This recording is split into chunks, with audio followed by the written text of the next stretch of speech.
Hello students, good evening everyone. तो last lecture में हमने 3 डेफिनेशंस की थी और रिलेशन देखी थी एक। ठीक है, वो रिलेशन क्या क्या थी बताइए मुझे आप। वो रिलेशन थी कि v is equal to omega r. जो लीनियर वेलोसिटी होती है वो किसके बराबर होती है? Angular velocity into radial vector. ठीक है, आज एक और इम्पोर्टेंट चीज़ हम करेंगे जो आगे अपने चलनी है डायनामिक्स के अंदर। ठीक है, तो आज हम पढ़ेंगे एक्सेलरेशन।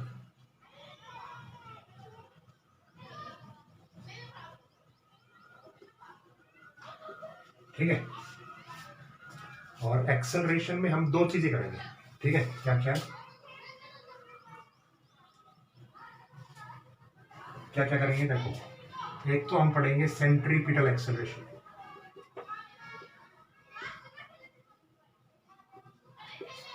और एक हम पढ़ेंगे टेंजेंशियल एक्सेलरेशन।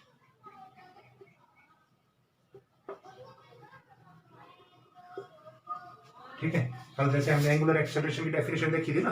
ठीक है, तो अब वहां एक चीज होगी ना। ठीक है, इसी तरह ये भी वैलिड है। कभी आप ये सोचो कि ये वैलिड नहीं है,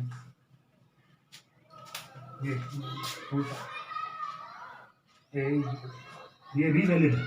ठीक है, इसकी मतलब आपको प्रूफ करने की जरूरत नहीं है। ये क्या चीज लिख रखी है मैंने?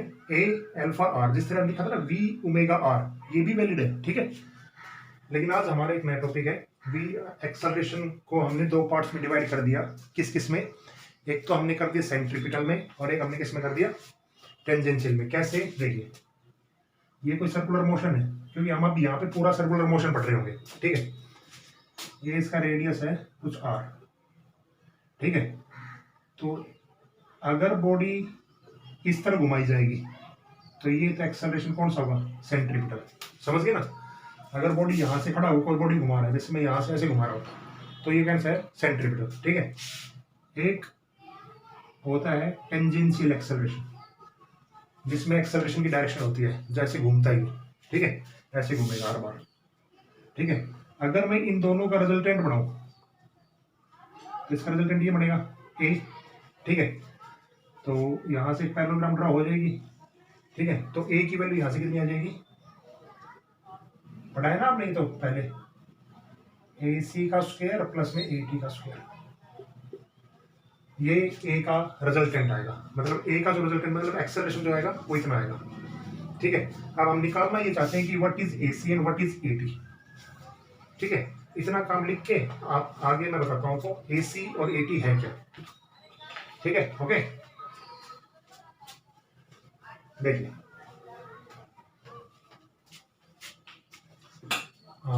वी नो डैट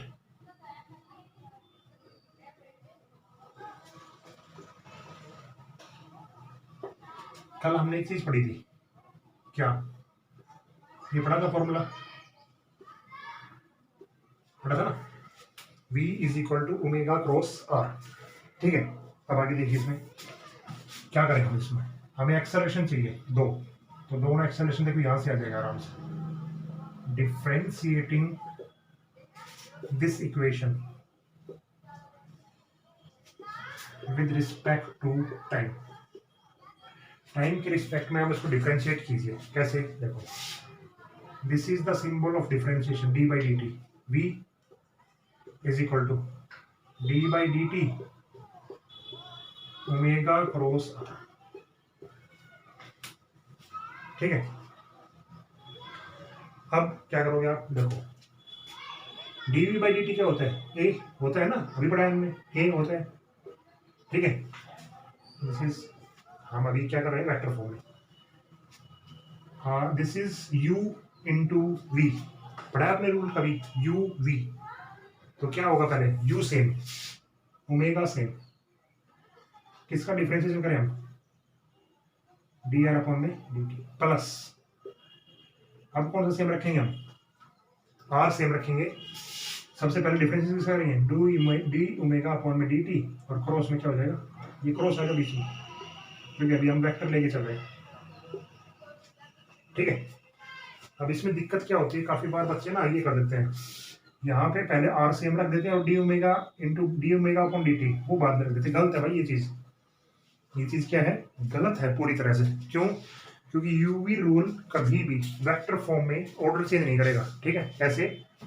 पहले ओमेगा सेम, इसका डिफरेंशिएशन, फिर ओमेगा का डिफरेंशिएशन इसका सेम, तो इस सेम को आप पहले नहीं लिख सकते। ठीक है, क्योंकि अभी हम कौन सा रूल करें, क्रॉस, तो ये वैल्यू नेगेटिव आ जाएगी। क्रॉस प्रोडक्ट में हमने देखा होगा आई क्रॉस जे, जे क्रॉस आई माइनस होते हैं ना ये, तो वो चीज नहीं करनी यहाँ पे, ऐसे ही पैटर्न रहेगा, ये ध्यान रखना।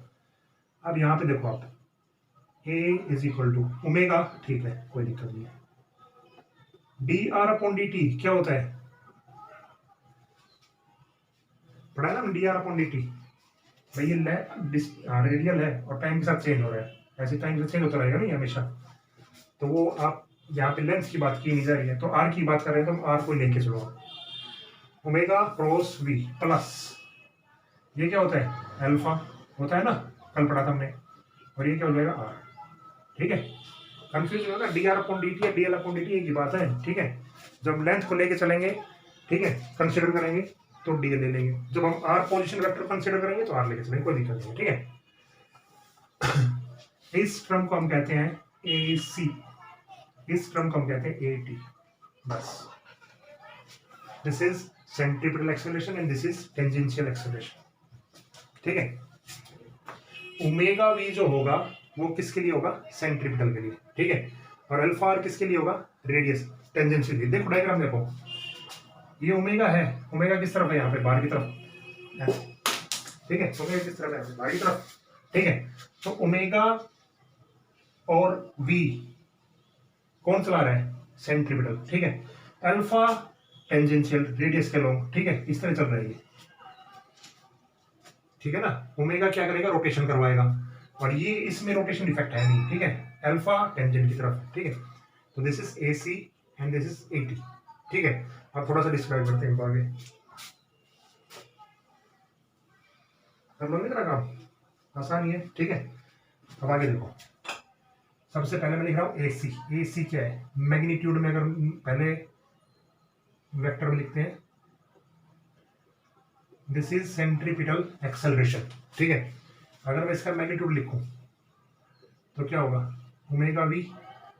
ठीक है, साइन थीटा साइन 90, क्योंकि ये 90 डिग्री के एंगल पे ही घूम रहे होंगे, टेंजेंट तो भी एंगल 90 डिग्री है, alpha cross over omega into v, v का एंगल भी 90 डिग्री। देखो वी ऊपर की तरफ भी है, बाहर की तरफ भी है। ठीक है, अगर थोड़ा सा और ओपन करूं मैं इसको, तो ये रिश्ता देखो, वी की जगह हमने प्रूव किया था ओमेगा आर, तो ए सी की वैल्यू कितनी हो जाएगी, ओमेगा स्क्वायर आर हो जाएगी ना। और देखो,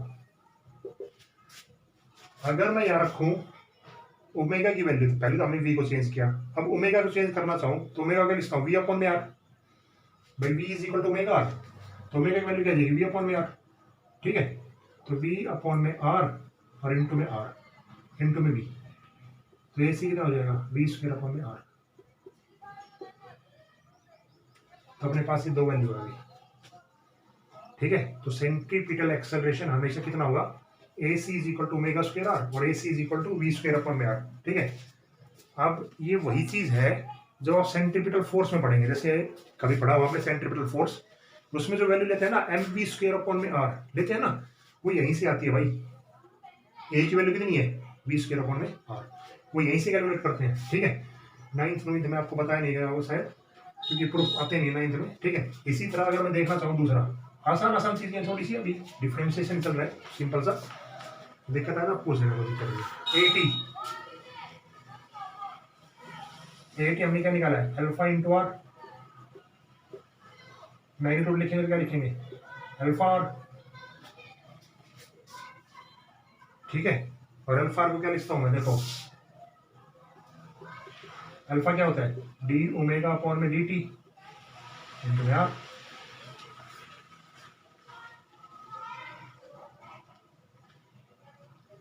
ठीक है, समझ गए ना।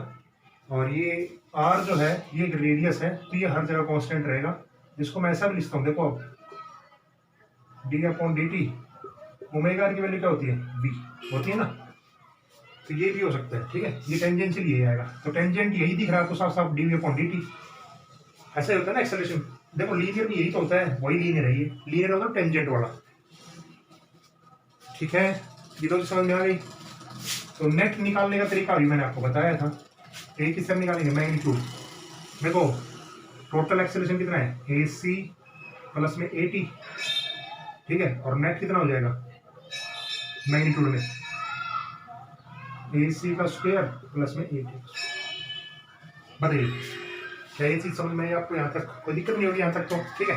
ये क्वेश्चन रिजल्ट हम पढ़ रहे हैं अभी तक, ठीक है ना, रिजल्ट आपको समझ में आ गए होंगे, ठीक है। एक क्वेश्चन कर लेते हैं इस पर, चलो आप, फिर आपको अच्छी तरह क्लियर हो जाएगा।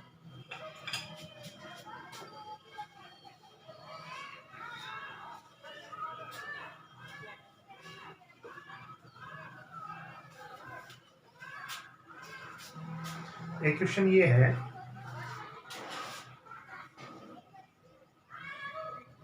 ये रेडियस दे रखा है आपको 2 मीटर का, और वेलोसिटी टेंजेंशियल दे रखी है आपको,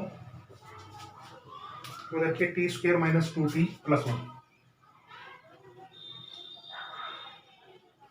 ऐसे दे रखा है, ठीक है। Find magnitude of acceleration, find magnitude of acceleration, ये आपको निकालना है।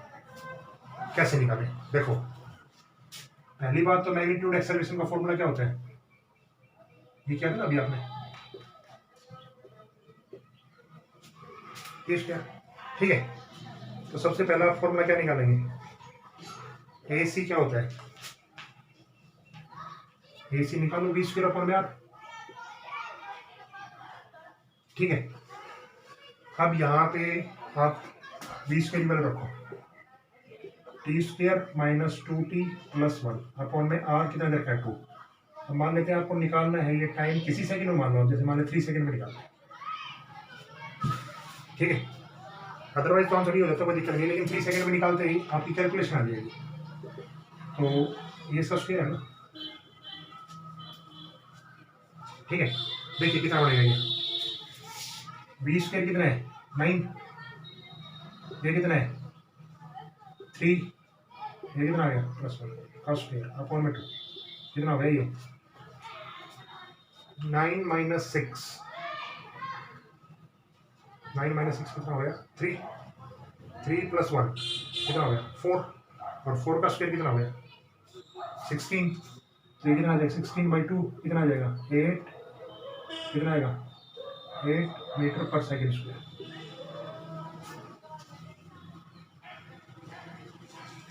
ठीक है। इसी तरह 8t आप निकालना चाहो, क्या निकाला हमने फॉर्मूला दिया अभी, यहाँ d/dt इंटू में v निकाला था ना अभी, डिफरेंशिएशन पढ़ दो बस t के रिस्पेक्ट में, क्या था T square minus 2t plus 1, क्या हो जाएगा 2t माइनस 2 आ जाएगा ये डिफरेंशिएशन, ठीक है। टी की वैल्यू कितनी करनी है हमें 3, तो कितना आ जाएगा 4, ओके। अब क्या निकालना आपको, ए निकालना है, रख दो वैल्यू बस, 8 का स्क्वायर प्लस में 4 का स्क्वायर कितना हो जाएगा ये 80, कितना हो जाएगा ये 16.485 मीटर, दिस इज आंसर। अब तो करना आ गया होगा आराम से, कोई दिक्कत नहीं होगी, ठीक है, समझ गए ना, ठीक है, ओके। और इसमें आज के लिए क्या करें,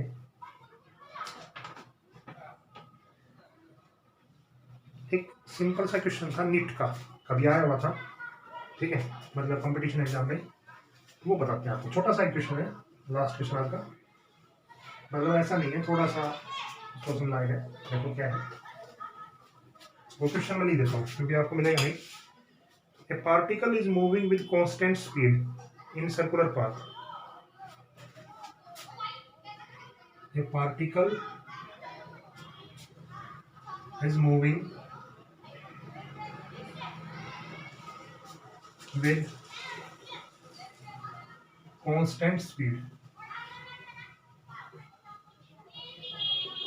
in circular path,